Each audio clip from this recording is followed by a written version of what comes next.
Well, we've just seen Jane's presentation on the top 100 learning tools. As you can see, there is a huge selection out there. So if you're looking to buy a learning tool, where on earth do you start? I'm going to be sharing my experiences at Lovells with you, which I hope you'll find valuable. Lovells is the 6th largest law firm in the world. We have 3,000 people globally, half in London and half in our 26 international offices. My role as Learning Technologies Manager is looking at all the different learning technologies and how we can use them to enhance and provide accessibility to learning in London, but perhaps more importantly, in our international offices. When I chose our first e-learning authoring tool, my team and I were very new to the world of e-learning. We had no experience.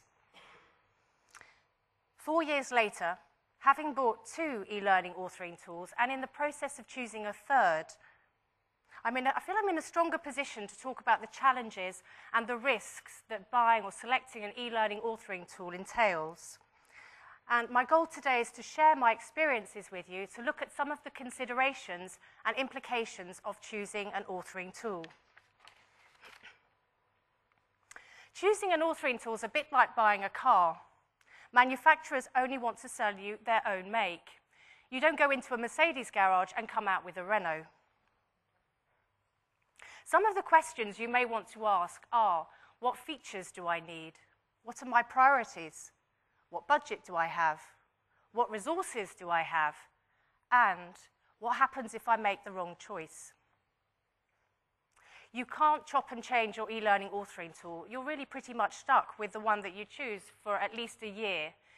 You can't trade it in for another model, at least not straight away. Before I start, I think it would be good for all of us to understand where you are in terms of the e-learning authoring selection process. I'd like to ask how many of you are new to buying an e-learning tool? You're looking to buy for the first time. How many of you have already got an e-learning authoring tool, but you're looking to replace it? And how many of you are actually not looking to buy, but you're interested in the topic? So if I could ask you to press 1 on your handset if you're a first-time buyer, 2 on your handset if you have already got a tool and are looking to replace, and 3 if you're just looking. If you could vote. I'm going to be closing the vote in a few seconds, so if you haven't voted, vote now. Interesting. Actually, I have to say, I wasn't expecting so many people to be in the situation of just looking. But obviously, we were first-time buyers 4 years ago, and now we are looking to replace. I spend my life looking. 4 years ago, the world of e-learning authoring systems was still quite new, and there wasn't the same selection of products that there is on the market now. And we didn't actually employ a formal selection process. However, with all of the new tools now, with the great selection there is, we felt it was more important to put in place a more rigorous selection process. And at Lovells, over the last 4 years, we've designed a customized project management process, a methodology, and we used that process as part of our selection of the e-learning authoring tool. So we had an experienced IT project manager leading the project with me as the key stakeholder. And our project had a number of different stages. A key part of the process has been gathering requirements. We've spent the last 3 months talking to people. My job as Learning Technologies Manager involves a lot of research. Again, I spend my time talking to people, talking to vendors. We've also, as part of this process, trialed different products. Where we are in the process at the moment is we're still trialing, but we're looking to shortlist, after which we'll be issuing an invitation to tender and obviously selecting.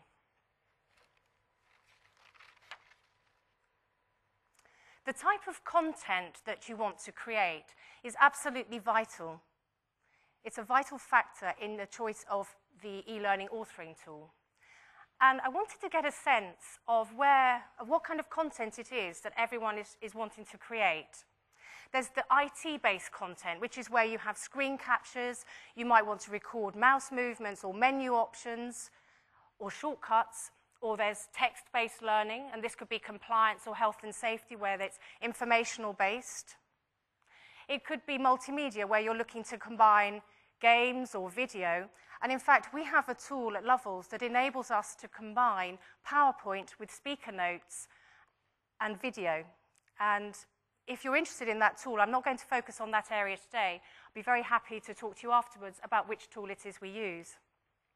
It may be, like us, that actually you're looking to create a combination of different content. So if I could ask, if you're just looking at mainly looking at IT-based content, if you could press 1 on your keypads.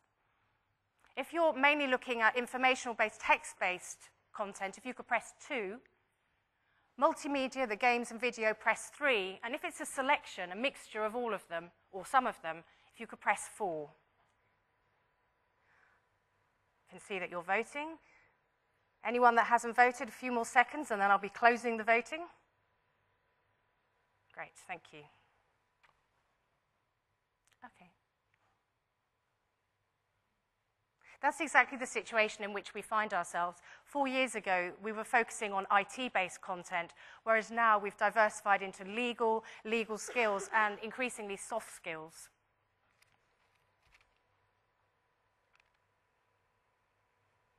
The type of content, obviously, is key. It may be that you need more than one tool to satisfy your needs. The type of tool that you would use for IT-based content, the screen captures and the mouse movements, is not the same tool that you would use for compliance or health and safety. It's very important to understand your target audience.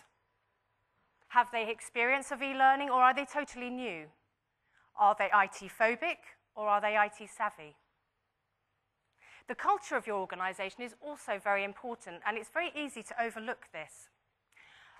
A few months ago, I co-presented with Virgin Media, and we were looking at the output of e-learning, and I have to say the content could not have been more different.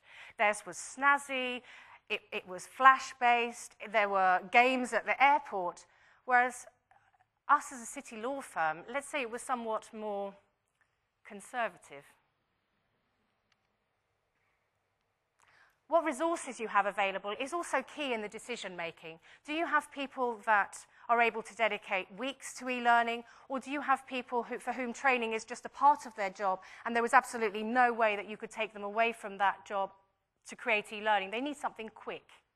So do you need template-based training, something that you can run up very quickly using the rapid e-learning authoring tools, or do you need to do the storyboarding and put together a much more customized content? We needed both, so we have looked at a number of tools. It's also important to talk to IT at the beginning of the selection process rather than at the end, so that you can understand the platform and the strategy from IT rather than ending up with a product that actually doesn't fit in very well. We felt as part of the process that it was very important to engage the stakeholders.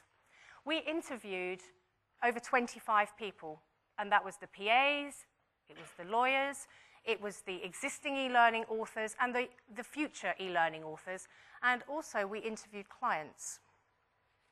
We did find, however, that it was useful to interview people who had some experience of e-learning. The people who had no experience of e-learning weren't able to give very good input. I guess it would be a bit like asking somebody who didn't drive the key features in a car. Some of the questions that we asked were, what kind of content are you looking to, what kind of content would you want to see in a piece of e-learning? What are your concerns? How long should a piece of e-learning be? And who should develop the content?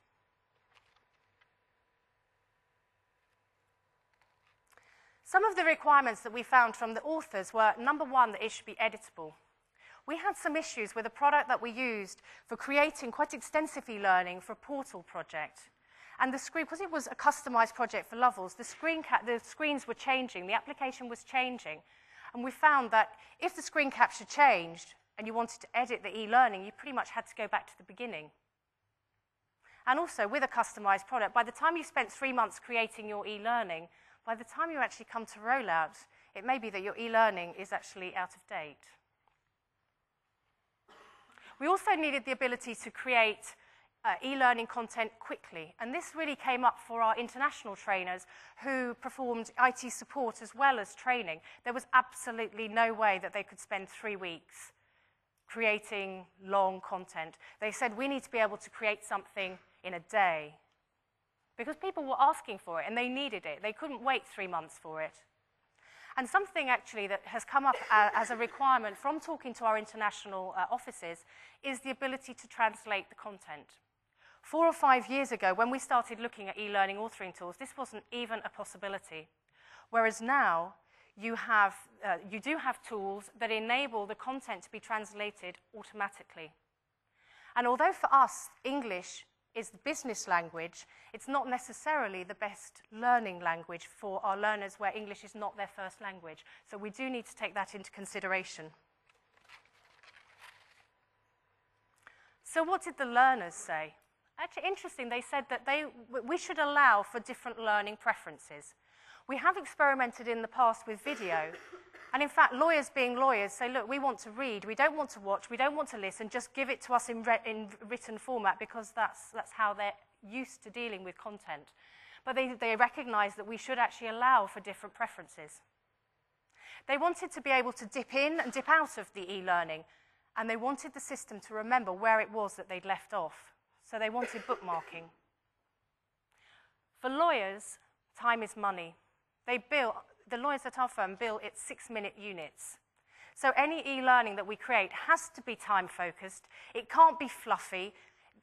We just need it to give them what it is that they need. They didn't want hour-long modules. They said, we're not going to do them. They said the maximum that we want is 20 minutes.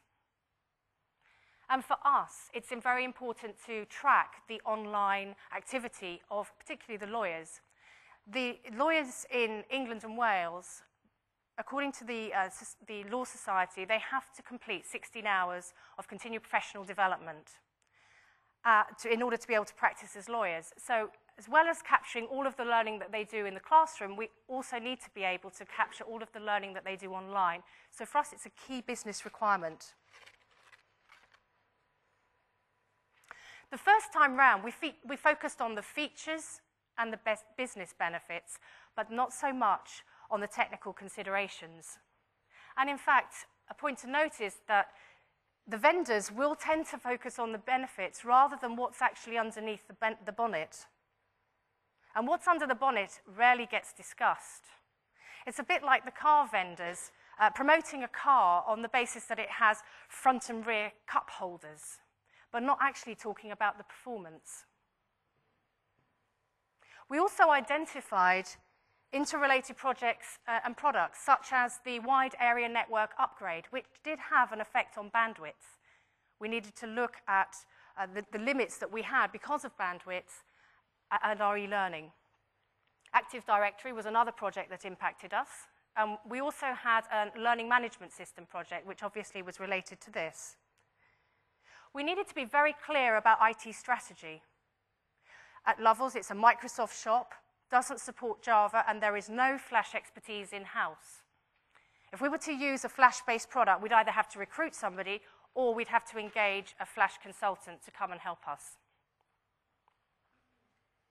How to provide global support 24/7 for our international offices was also a consideration that we needed to take into account.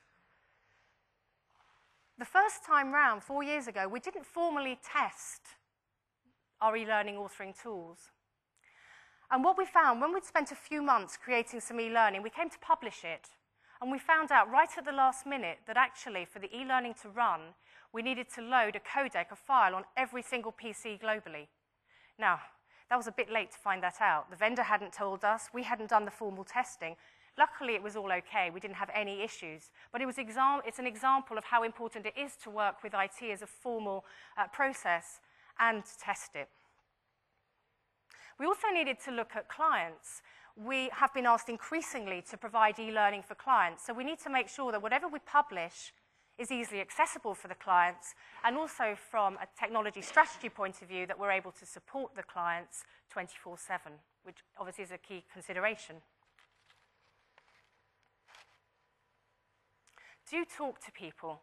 I found for me this is absolutely invaluable. Jay Cross mentioned yesterday the importance of conversation and collaboration, and I can't emphasize that enough. Talk to peers in other firms, people who are in the same situation or similar situations to you, people who have got the same challenges, people who have experience of trying the different tools.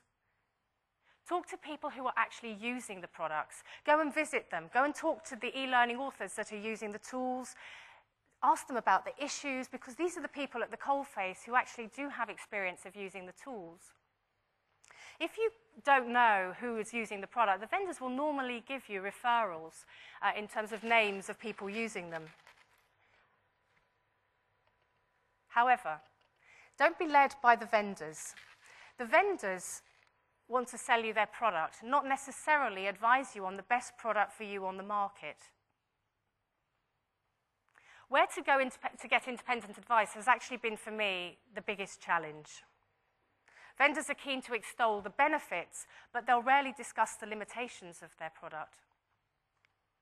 So be very clear about your requirements and your learners' requirements. It may be that you don't need all the features. So, where do you go to get independent advice? Well, there are shows such as this one, Learning Technologies, or WOLSI.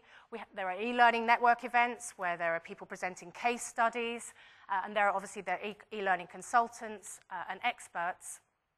There are magazines such as eLearning Age. There's also a number of reports that you can access. There's Jane's website for a start with 100 tools.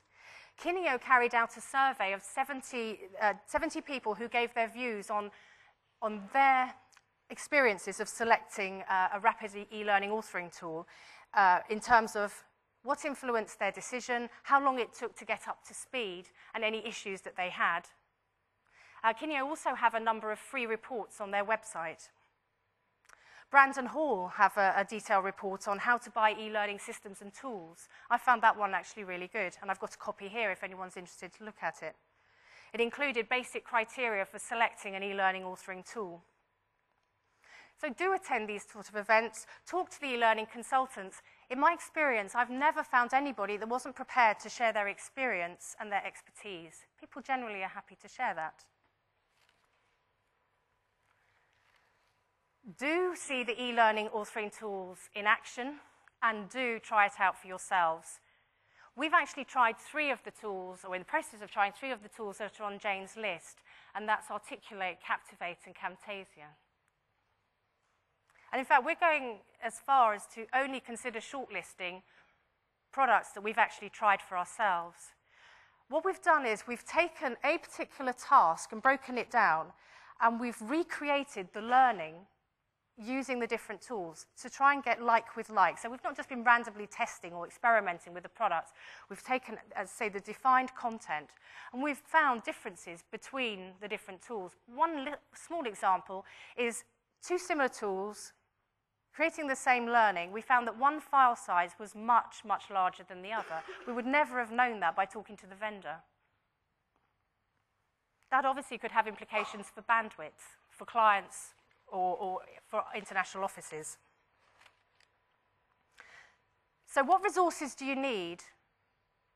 Budget is one. I spoke to one vendor who actually offers a leased option. So rather than buying the licenses outright, you could pay per named author or per concurrent author per quarter. But you need to bear in mind, it's not just the cost of the licenses, it's also the maintenance and the support costs, which typically would be around 20% per year. There's the training costs as well. If it's a new product or not particularly well-known product, you will probably have to train your staff from scratch. You may not, in addition to actually teaching them how to use the product and get the most out of it, you may also need to think about training them on e-learning instructional design, obviously if they're new to e-learning. You need to dedicate time to e-learning. You can't just say to people, fit it in between your other job. They need to have that dedicated time to make good progress. Our authors were actually, when we started a few years ago, they were the IT trainers. And a question you may have is, can anybody become an e-learning author? And in my experience, the answer to that actually would be no. We had one person who had already created a little bit of e-learning, but wasn't very experienced. But she was really, really keen on the idea of creating e-learning and worked with a consultant who coached her in the early efforts. And she created most of our e-learning, at least to start with. And she did a fantastic job. We had another person in the team who said, Claire, whatever you do, just don't assign me to e-learning. I'm not interested, I will never be interested, and I don't want to do it. Well, as a manager, it didn't really seem like, if I'm trying to make a success of my e-learning authoring project, that's my ideal person. From a motivation point of view, we weren't exactly high. And then I had another example, which was sort of in between, somebody who really wanted to try out e-learning. And said, look, I'd really like to give it a go if that's okay. I said, yeah, here's a great product. We've got this upgrade coming up, so would you like to create some e-learning for this particular upgrade? And this chap, he spent 4 months. Granted, there was some branching in it, so navigation was a little challenging. But after 4 months, I think it was clear to him and to me that wasn't really his forte. And he never actually created another piece of e-learning. But at least he tried, and I felt as a manager I'd given him the opportunity to try. But as I say, it was clear that that wasn't going to be his career direction. At the moment, 4 years on, we actually have e-learning authors who are IT trainers, so they have experience of e-learning and a variety of products, which actually has helped in the selection process this time round. And I also have, I've recruited a publishing author who spends all of her time creating legal content and legal skills. And again, that's made a huge difference to the selection process and also making progress on e-learning. How important is instructional design? Well, when we started 4 years ago, I was really scared of producing e-learning that was, or frankly, rubbish. I was not wanting to develop something that flouted any kind of best practice. So we engaged an e-learning instructional design consultant who came in to help us with the language, the look and feel, the navigation, and also worked with the new e-learning authors as they created their first e-learning. And in fact, a lot of the principles and the design that we put in place 4 years ago is still there. Any new e-learning authors, I make sure that they normally go on 2 courses. They go on one course to look at storyboarding, an external course, and we also bring in a consultant who's done a lot of e-learning instructional design for us, and they go through a 2-day course. It's really giving them the tools that they need. So for us, it's been a learning curve. 4 years ago, we had no history of choosing or using an authoring tool, whereas this time, we've got experience in buying 2 and using 2. We did limited requirements gathering the first time round, whereas this time it's been much more extensive. It's been 3 months of talking to over 25 people. We didn't involve the learners the first time round, whereas this time they've been able to provide valuable input. The first time round, we were led by the vendors, whereas this time round, it's very much led by us. Just last week, I had an e-learning vendor call me, say, look, we've got this special offer. This happens quite a lot. Got a special offer. If you buy now, we'll be able to reduce the price by 25%. I said to them, nope, we're going through a formal selection process. We're going to be shortlisting. We're going to be inviting to tender, and I'm not deviating from that process. The first time round, we didn't see the tools in action, whereas this time round we have. We've visited users, people using it. And the first time round, we didn't test the products for ourselves, whereas this time we've done extensive testing. So, in summary, do talk to people. Talk to as many people as possible and carry out as much research as possible. Be very clear about your requirements and your learners' requirements. Do involve the learners in the selection process. That's been key for us this time round. Get independent advice. Don't be led by the vendors. Talk to your IT department to make sure that what you're doing is in line with the strategy of IT and you're not in conflict. And don't rush the process. Take your time. If you make the wrong choice and your e-learning authoring project is not a success, you run the risk of finding it increasingly difficult to get budget for different tools. That's obviously a key consideration. If you do a rigorous selection process, you engage your stakeholders, you involve your learners, you do the due diligence, you minimize the risk of making the wrong decision. So to finish, I'm going to end up with some sources. There's Jane's website with the 100 top tools and the top 10 tools. The e-learning network site, which has only been upgraded just this week. The Kineo site, where you can get the survey and you can also get free reports. Brandon Hall, where you can go and get free research. You can also choose to pay for Brandon Hall research as well. They tend to do sort of massive manuals that you can go and look at the tools or LMSs. They do have quite a range of research. And you can come and talk to me. You can email me, or you can see me after the conference today, or you can, if you'd like, arrange to come and visit me, and I'd be very glad to share what it is we're doing, and you can see what it is that we have in place. Thank you.